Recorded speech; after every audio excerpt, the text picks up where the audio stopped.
Hello and welcome to Stop Now, a social experiment enterprise where we stop, listen, and share.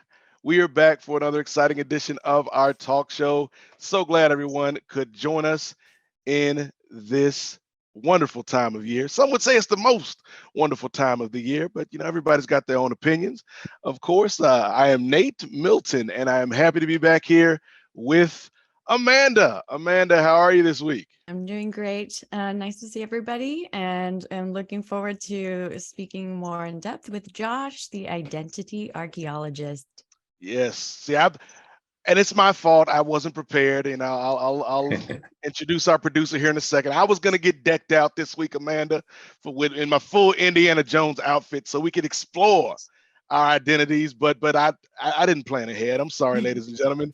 But someone who always plans ahead is our fearless producer. He is the man behind the scene, the voice of the voiceless, JK. JK, before we talk to Josh this week, how are you?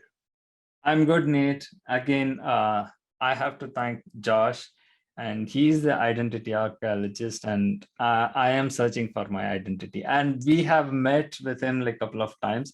Our audience are not new to him, and we had a good conversation, and he agreed to come back again. So he's also promoting our Stop Now brand with his t-shirt. Thank you, Josh. Oh, No that's so problem. Nice. There we go. Thank you for the t-shirt. Appreciate it. Nice. I love it's synergy. I love it. I love it. But yeah, Josh, as JK mentioned, you've been here on Stop Now a few times. This is my first time getting to speak with you, and I'm so excited for the conversation we're about to have. But before we get too deep in our exploration this week, can you kind of give the viewers a little bit about your background, about some of the work you do, and some of the things you're passionate about? Oh yeah. I'll give you the really quick version. First of all, it's an honor to be here. I'm so always happy to share. That's for me. That's what it's about. It's about sharing with others and creating something new that maybe wasn't there before. But for me, what gets me out of bed every morning is bringing humanity back to business. It's getting past this myth that we have to keep our business life and our personal life separate, because I was taught that in school, but I was always like, well, but I don't get it. I'm one person. So if I'm one person, I'm living these two separate lives. Am I lying to my clients? Am I lying to my family? Am I lying to both of them? And it was just tearing me apart. And I said, wait a minute, this doesn't feel right. There's got to be a better way.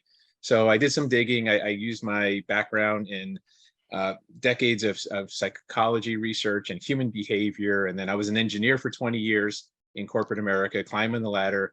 So I've had a lot of different experiences. And I figured out that, guess what? If we can just be humans again in business, not only is it easier because we get to tell the truth, but it's actually more profitable.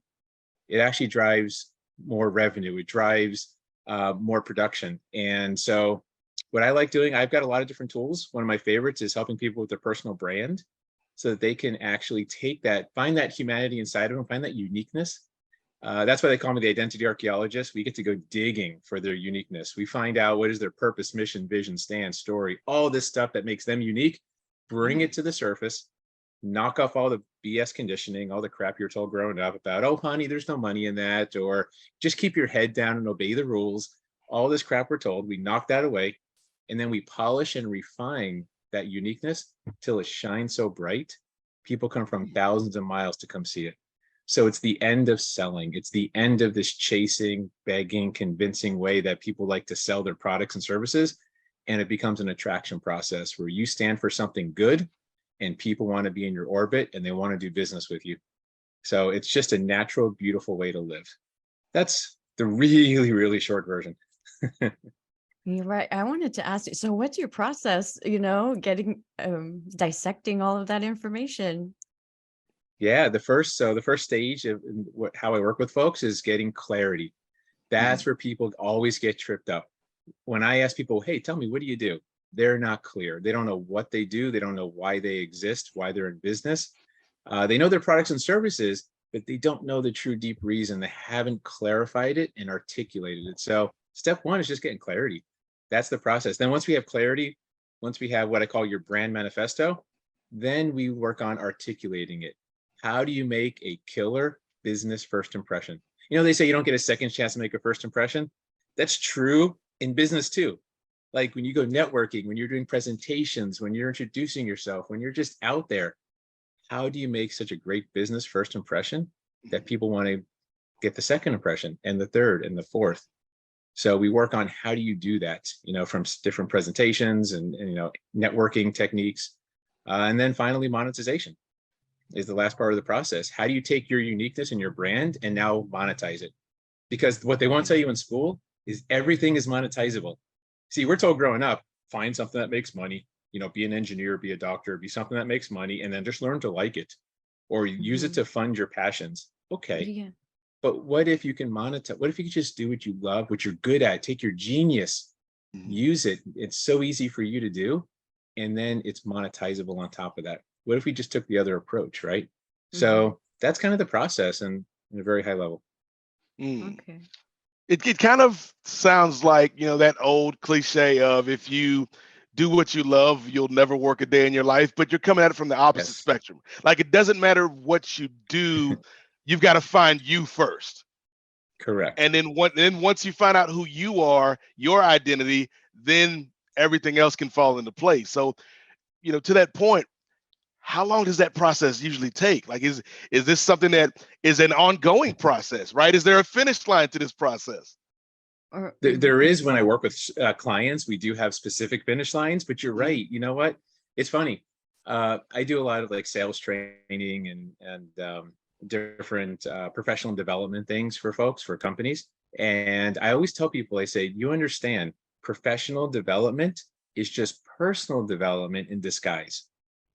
Everything, I don't care what you're talking about in business. What do you want to learn in business? It always starts here as personal development. And that's a journey that never ends. You're always getting better.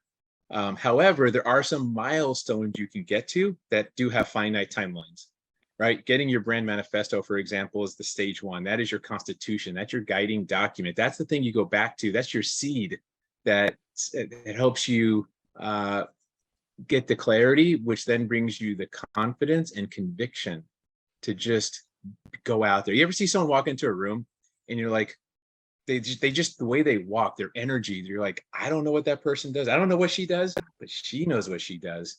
And I'm just curious. I got to find out. Like, you ever feel that attraction, that pull? That's the level that can happen within. Now that takes time. It could take 2 months, 3 months, but it starts with clarity. If you can get clarity in 2 or 3 months, you can start building that confidence and conviction. And then when you have that confidence and conviction, if you spend another couple of months working on your message, right? So now you're clear. How do you make other people clear? How do you articulate it in a compelling way? That takes time too, to get really good at it. But again, you can have those assets in place within a couple of months. You know, So, I really appreciate your sharing, because I feel like I've kind of led that life naturally, where I'm not going to just, but it seems like you're telling people it doesn't have to be that way. And you know, perhaps that's your purpose. I don't know, but just that does a lot, you know, the awareness that it doesn't have to be this way. You don't have to become a teacher because your parents said you should become a teacher and it's a safe career, you Right. know? And so, and the value of, finding, being like, you're essentially an instrument of yourself. So why not align it with what's authentic and true in order to have effective impact? And what you explained reminded me of this ability to give people direction, structure, how to refine the process. Does that resonate? Yeah, exactly. My genius is I let people vomit information on me. Like, you just say, this is in my heart. This is what I want to say. This is blah, blah, blah, blah, blah. Right. And I take that and I'm able to just basically hone it down to, okay, here's the gem. I get to knock away all the dirt and all the stuff that doesn't make any sense. And we find the treasure, right? That is your unique treasure. Because the challenge is, and I work with a lot of solopreneurs, that's kind of the person I tend to work with, not so much big companies or corporations. I work with the individuals because they're often are the ones selling commodities. And no one likes to hear this, by the way. Everyone's like, oh, my process is unique, or my product is unique. Like, no, it's not. You're selling insurance, real estate, you're doing coaching, it's a commodity, right? Someone can come along and do it better, faster, cheaper. It's duplicatable. But the one thing that is not duplicatable, the one thing that is truly what makes you unique is you, right? It's all these things that are only, in other words, if I work with someone, the moment we find their purpose, mission, and vision, I call it the MVP combination. Once we have that, no one else in the world has the combination of those three things in that order. It's impossible. If it's true, again, remember, this is the only kind of brand, by the way, is an authentic brand. So I don't use the word authentic because it's been way overused. But if it's not authentic, it's not a brand. It's just a gimmick. It's a marketing ploy. So once you have your purpose, mission, vision, it's clear, it's real, it's true. No one else in the world has that. And if you use that as your starting point, that opens up everything. Now, if you lead with that in your conversations, now it's not about the product, right? Now this is a different level of conversation you're having, because everyone in the conversation focuses on like features. Oh, look, my product does this, this, and this, or you talk about benefits, right? That's the next level up. Benefits. Yes, you can have the great life. You can go really fast, and instead of telling me you have a 500 horsepower car, now you're telling me you can go really fast. But there's one more level that very few people get to, and it's the mission level. Instead of telling me about your business, tell me about your mission. Tell me about something bigger than you, bigger than your business. Tell me how you're going to impact the world. And once you capture my heart, once you're telling me all about the freedom and all this impact you're going to have on the world, I just bought you. I love you. I want to do something with you. And if I need your products and services, it's a done deal. You see, I'm not going to look elsewhere. I don't care who your competition is. I like you because it's your mission that I fell in love with, not your product. So what you know about us here at Stop Now, what is our mission to you?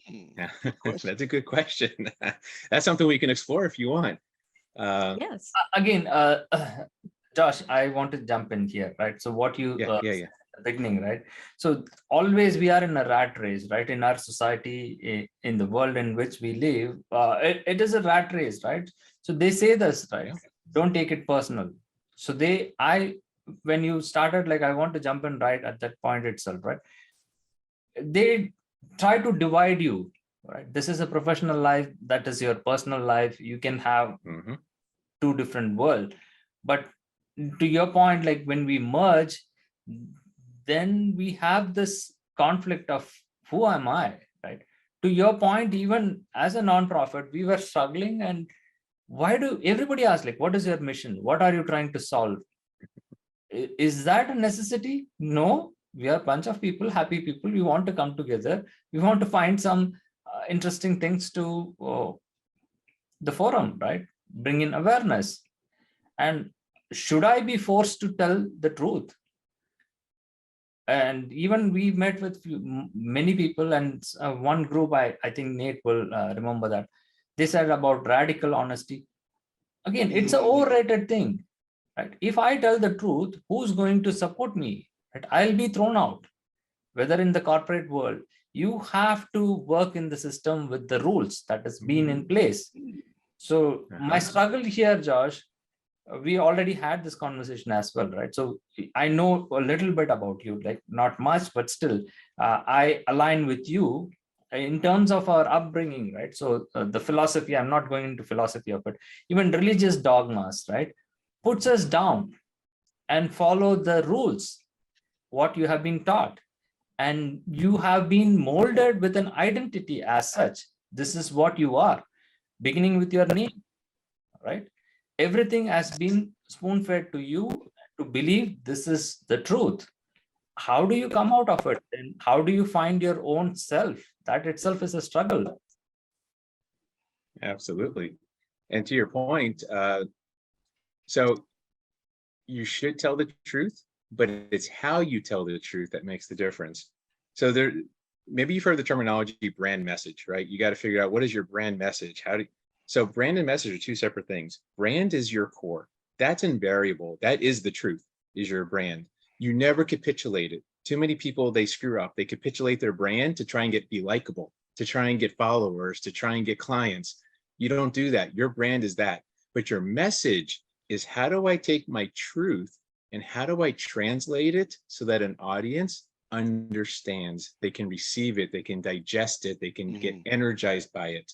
So you're still honest and truthful, but how you articulate it makes a huge difference. So if you're trying to get to a corporate audience, you don't want to capitulate and just pretend you're like one of them. You don't want to, you know, not tell the truth, but you got to speak their language, not yours. And that's really the key. So that's the question, right? Who are you talking to? And because also the reason you want to tell the truth too is this is your guiding document, right? This is your litmus test. So if someone comes to you and says, hey guys, join my organization or let's collaborate, you need a litmus test. You got to be like, all right, are they in alignment with what we're trying to do, or are they not? Right? So you need to at least have the clarity and be able to tell yourself the truth so that you can make these decisions better. That's a huge part of it. I like that a lot, Josh. When you differentiate between what the core is, and then also my dad, was a Navy chaplain. And so a lot of times on those ships, he's not specifically talking to a group of one faith. He's got to talk to a lot of different faiths because we only got so many hours in a day for these sailors to be in chapel.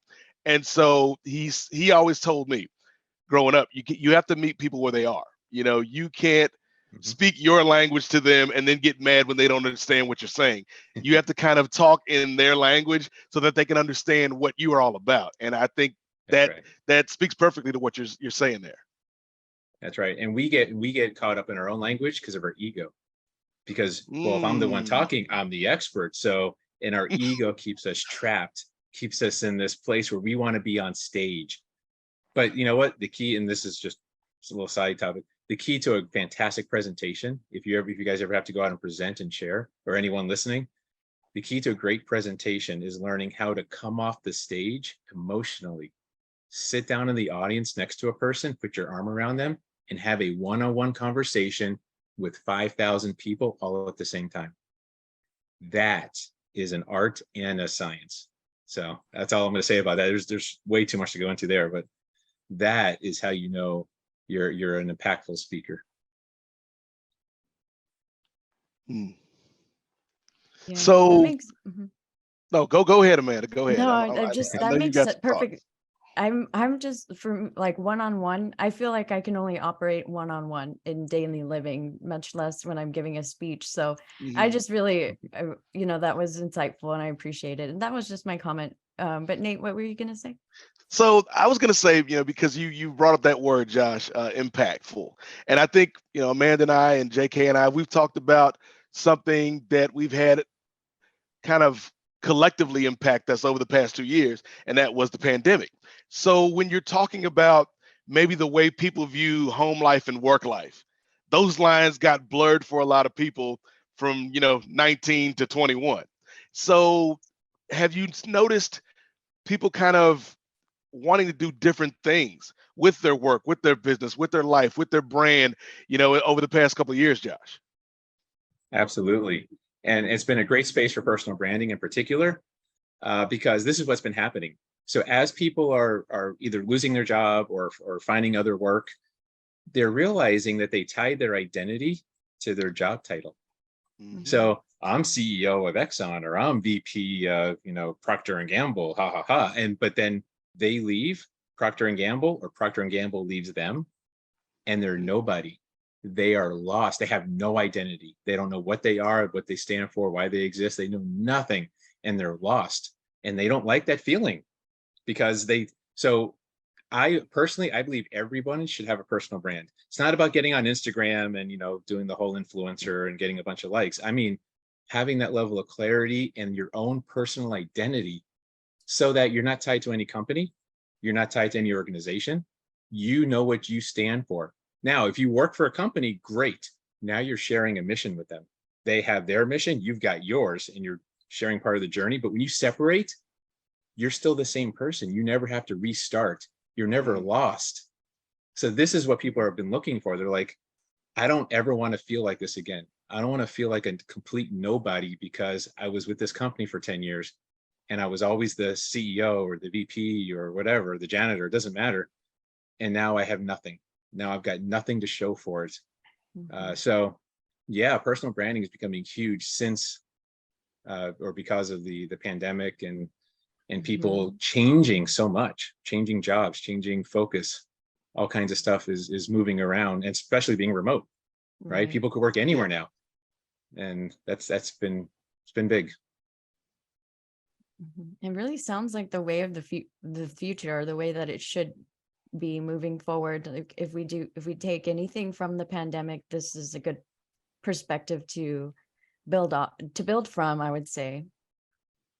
Yeah, and this is my vision too, which is a world of personal free trade. You all do what you do best. I'll do what I do best. And we'll, because we're in our lane, we're really doing what we're supposed to be doing, we create surplus. And when we create surplus, we have to share. And guess what happens when we share? Scarcity goes away. And everything driven by scarcity goes bye-bye too. Hate, homelessness, hunger, racism, all that crap is gone because it's only driven by scarcity, right? It's only driven by interpersonal competition, which really doesn't have to exist. So I know it sounds like I'm talking all Star Trek-y, but it's kind of what it'll look like. Yeah. Right? You're the human It's crazy. architecture. So for me, and here's where I'll kind of do some navel gazing on myself, Josh. Okay. So, you talked earlier about having the home life and the work life. For me, so some of our viewers might know, but I've got, my home life. I've got my 9 to 5, which is working with, an automotive sales company. And then I've got my broadcasting, I TV, radio. And so it feels like sometimes I got 3 personalities going on at the same time, Josh, where there's home Nate, who is pretty quiet because he's been talking either at the shop or on a mic all day. Then there's automotive Nate, who is kind of similar to broadcasting Nate, but not nearly as confident. And then there's broadcasting Nate. How do I merge all of these Nates together in one prime Nate, Josh? Excellent question. I get this question a lot, believe it or not, because I talk with people that have different businesses, for example, right? Or they've got this organization over here and a business, and they got something else going on. So this is one of the powers also of, believe it or not, a personal brand, is think of a brand like an umbrella. When you define your umbrella at a high enough level, when you say, this is my ultimate mission in life, now under this umbrella can fit anything that's in alignment with that mission or that purpose or that vision. So now your job, your home life, all it means is you're in alignment still with the ultimate definition of Nate, whatever that is, that thing that's going to be written in your eulogy, that's going to be spoken in your legacy. That thing is still true for all the stuff that you do. Now, if someone says, hey, Nate, I want you to come over and do this job over here, and you're like, oh, but that doesn't fit under my umbrella, then it doesn't matter how much they offer to pay you. The answer is no. But if someone comes along and says, Nate, I got this great organization that's doing this kind of good in the world, could you help out? And you're like, holy crap, I'm busy. But you know what? It's in alignment with my mission. I have to find the time. Even a little bit, I am going to help. I am going to do something. So you see how it takes money out of the equation, and it allows you to you can do all kinds of things as long as it still is under that umbrella of that ultimate definition of what you are. Because remember, identity now, I didn't go this. So I said people losing their identity from corporate. I should be a little more specific. They're losing a borrowed identity. It's not theirs. They did that CEO is not their identity. That was borrowed, VP of sales. You borrowed that from the company. When you define your own identity, when you create your own umbrella, right? You own that. That is yours. So you can do all kinds of stuff as long as it's in alignment with that ultimate identity. You just can't violate that. Otherwise, you're going to be very stressed and very unhappy. So you can have your home life. You can still be the same Nate. If you're quiet here and not quiet over there, it doesn't mean you're a different person, right? You're not capitulating on either. So you see what I mean? So it's not, you're not changing your ultimate character. Right. That's the key. Don't change your ultimate character. Don't do something that doesn't feel right. That just doesn't, it's like, I shouldn't be doing this, but I have to for money. Find something that's in alignment, right? So that's where it helps to have that umbrella. So does that help? Does that kind of make sense? If you have this one It does. definition, It really does, because it again takes it, like you're saying, out of the workplace. You know, the workplace does yeah, not define the identity of the person. The person is the correct. person regardless of where Yes, they are. You know, it's like yes, wherever you go, there you are. exactly. I'm saying take it up a notch. You need to go to a higher level definition Hmm. than just these little lower level things Yeah. of, well, I'm at home over here and I'm at my job over here and I'm broadcasting over here. Those are all lower level stuff. That's fine. Hmm. But your ultimate definition's got to be higher level. It's got to be something bigger than you, bigger than your job, bigger than your family, bigger than your Hmm. broadcasting. Yeah. That's the umbrella that you And want when to you define. talked about, you know, like not having time in your schedule, but if something aligns, so I would say for me, my top of my umbrella would probably be having conversations that help people. And then whether I'm talking about a basketball game, or I'm talking politics, or trying to tell somebody why this vehicle is better for your family's needs than that vehicle. Isn't It's that interesting? Each one of those three, you're having conversations that are helping people, aren't you? Okay. and so Stop And is Now. That's that, kind of how I connected with Stop Now. It's like, how does that fall into Stop Now's mission? Is it one of the things like, oh, Nate, check mark, it falls within my Stop Now's missions? Nate likes to help people, yes, is yes. is that And one way of again, looking at initially it? it was just like I was bored, sorry, JK, but I was bored during the pandemic and was looking for things to do while I was furloughed from that current job at that time. And it's like, Stop Now. So I was doing some voiceover work, and then got in contact with Stop Now. And it's like, well, not only is this work, but it's for a good cause. It's helping people. It's having conversations that people might not always want to have, but that are necessary. And it was like, okay, yes, this, now to your point, Josh, this aligns with Ultimate Nate, Exactly. Who likes to talk? Exactly. which is what I'm It going to doesn't call mean your myself from missions now are on. identical, right? So Stop Now and your mission, Nate, they're not identical, Correct. but they're in alignment. They're moving the same direction, right? Mhm, That's mhm. what you got to see. Are we moving the same direction? Or are we going different directions? Right. Right. So what does that say about Stop Now, who works with, individuals who are individualized, and Mm. on their own paths, and operating within this lifestyle that you've been suggesting, that a lot of people, I think, and it might be generational, are still stuck in the old cycle, Nate. And so um wondering about what your advice would be to stop now, with everything that you've just shared, with that in Well, mind. I think Stop Now is a great advice right there. Sometimes we just have to stop, like just Mm. stop, Mhm. because the problem. So I'm very big into Eastern philosophy and non-resistance. Even I do kung fu, and my martial arts is Okay. focused on non-resistance, right? Mhm. It's all focused on, when someone Let attacks go. you, yeah. So when someone attacks you, the only way you can get hurt is if you resist. If I try and block, if someone's punching at you or something, you try and block, that's going Mhm. to hurt.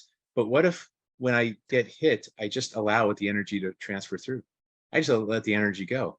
And as that person goes by, then I attack them. So sometimes we just have to stop, because Mm. what we end up doing is we fight. Every day we try and fight. We fight against nature. We fight against the world. We fight against our bodies. We keep fighting. And by the way, fighting comes from ego too. It's the reason why when we get into a river, people like to swim upriver. They like to swim against the Mm. current, because swimming against the current, you feel like you're doing something. Like, oh well, fighting a good fight, right? Yeah, Mhm. another day, another dollar. And it feeds our ego. Because what happens is, what if we went with the current? What would Mm. happen? The river would be doing the work for us, and we wouldn't have an ego anymore. We wouldn't need it, because it's not about us, right? We're going with the flow, so to speak.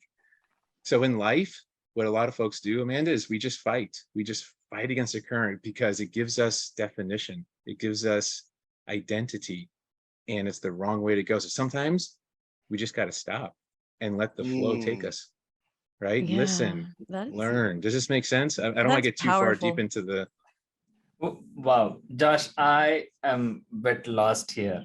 I was going to say, like, wow, when you told about Nate, and really that was the alignment. And I was going to say the same thing, right? Because he, though we offered him a project manager position with the state client and $100,000 job, he was not ready to take it up because of his identity clashing. And he was aligning with helping people and doing this talk show and doing the voiceover. This is my identity and I want to be on that thing.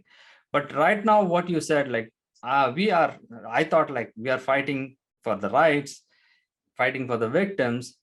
But to your point, contradicting, like don't fight, go with the flow, is kind of taking me back, like what are we doing? Like before you answer that, right, even for me, like as an identity, right, I, for the State Department, like I am Nate Milton, and here everybody knows me as JK, and for the bank client I am Shiva. So, and for others, like I'm Peter. So many identity is there with me. Like what do I do with that? So excellent question. Let's look at this for a second. So when I say don't fight, when you're fighting for someone, what exactly does that mean? So you want to help them, right? You want to stand up for them. You want to bring them awareness, right? But again, you don't want to fight against the grain. You don't want to fight against their nature. You don't, not their nature, I shouldn't say that. You don't want to fight against their programming. If I go to you, if you're programmed to believe that the job is the best thing in the world and I should just become a slave in corporate America, if I go to you and tell you that's wrong, are you going to listen to me or are you going to get defensive? That's wrong. You shouldn't do that. See, see, that's me fighting against you. What I need to do is I need to get into your flow. So I'm fighting for you, yes, in just using those words, but I can't fight against you if I want to help you. So when you think about fighting, don't think of it in terms of like you need to go against the flow. Yes, there are bigger things out there that you're fighting against. I get that. But when it comes to helping people, you've got to, like Nate said, meet them where they are, right? Go with their flow. And then as you're flowing with them, say, hey, let's just take this left over here. Let me show you this over here. There's something you've never seen before. Let's go look over here. And if you like it, see, and then they start to change themselves. Because that's the ultimate. You're not going to change a person ever. You can only bring them the awareness so that they can change themselves. And that's really what we all do, no matter what our cause is, right? So we're kind of getting into semantics on, fighting for, but even when helping a person is about not fighting them at all. Now we're fighting a bigger system, yes, right? But even that is not still fighting against this bigger system of oppression, let's call it, because the system of oppression is still made up of people. And you're still not going to beat this big system of oppression by fighting them, by saying, you're wrong, we're going to go take you down. All they're going to do is dig in their trenches and they're going to fight back. That's not going to be good for anybody. I don't know if this is making sense, but it's. I get it, Josh. Right? Again, thank you again. I was trying to get involved in the experiment. That's why, like, I brought that up. Like, so to fight these corporate world, definitely we cannot do it. So that's why, like, we went along with them, saying that, okay, so to your point, right? Whatever they say, like we do, we surrender ourselves, we become slaves and do what they exploit us to the maximum.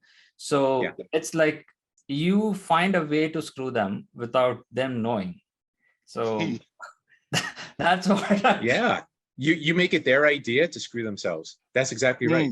But that's how that's my martial arts, by the way. I want you to come at me and try and punch me, and I will redirect your energy in a way that you will hurt yourself. I don't have to fight against you. Why would I fight you? I mean, maybe you're stronger than me. Why would I ever? I don't never want to find out how strong you are. So what's if I do my art correctly? Yeah. What's worth it? Like what's worth fighting for? Are there basic parameters like across humanity, or is it one person at a time and differs?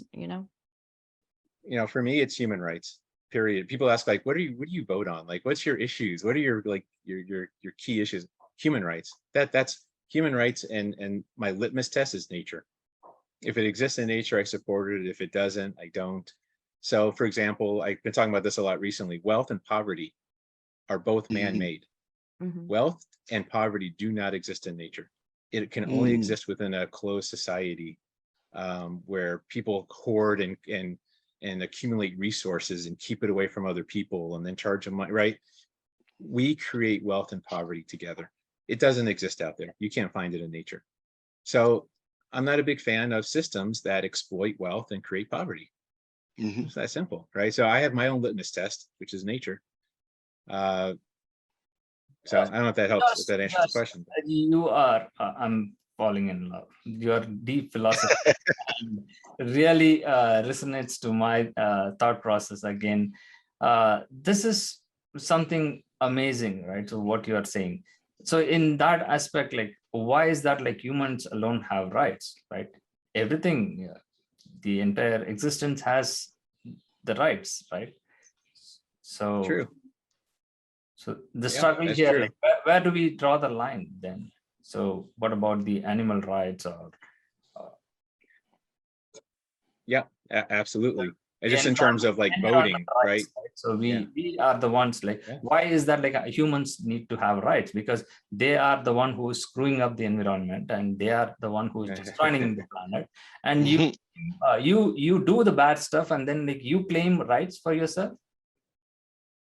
Yeah, good point. Very good point. And I've talked about this too. We're a virus. We are exactly akin to a virus on the planet. We definitely take more than we give. And if we disappeared tomorrow, if the planet cured us, or a planet cured itself of us, it would actually flourish. The planet would do better if we were not here. And that's just, we just don't really add as much as we take from the ecosystem.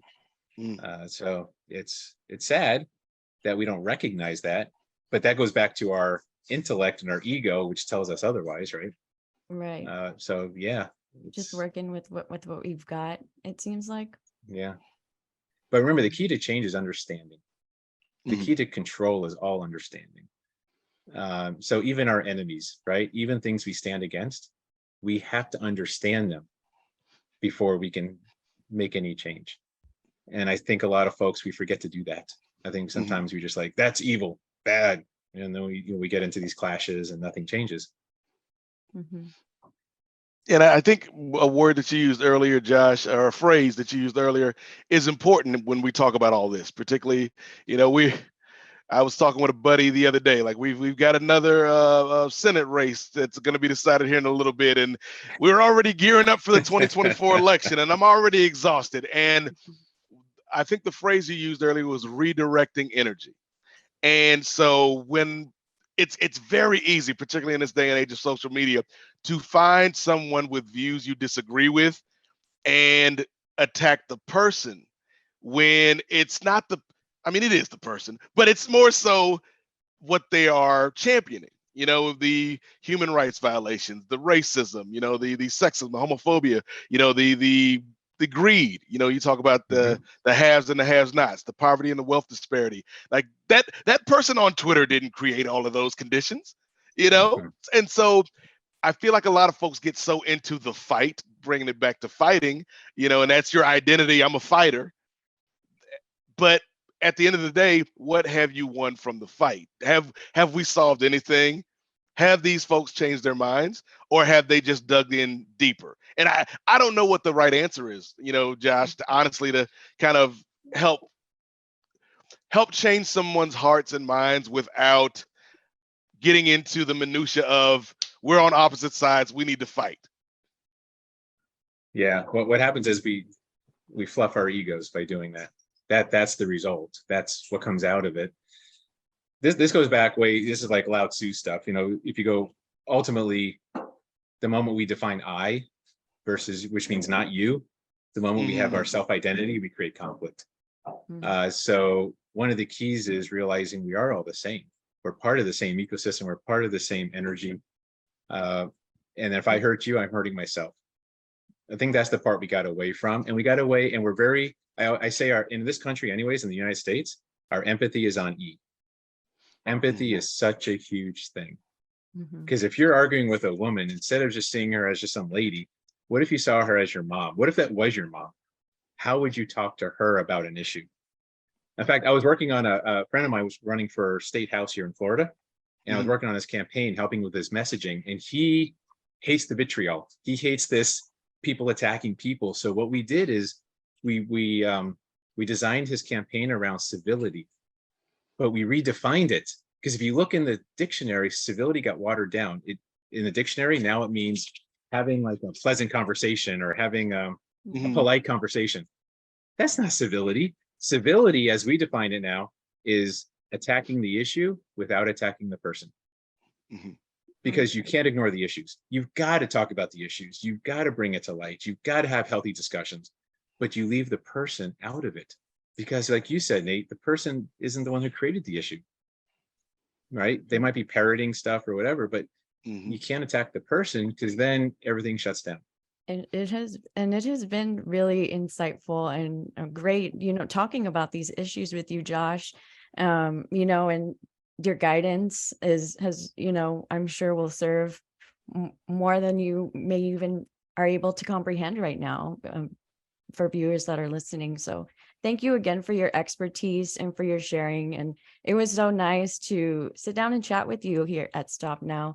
Hopefully we'll be in touch again soon so we can continue this conversation. It was lovely to meet you today. Perfect. Hope to My see you pleasure. next time. Yes, thank you so much Yes, for thanks for the Ultimate opportunity. Nate, Amanda, and JK.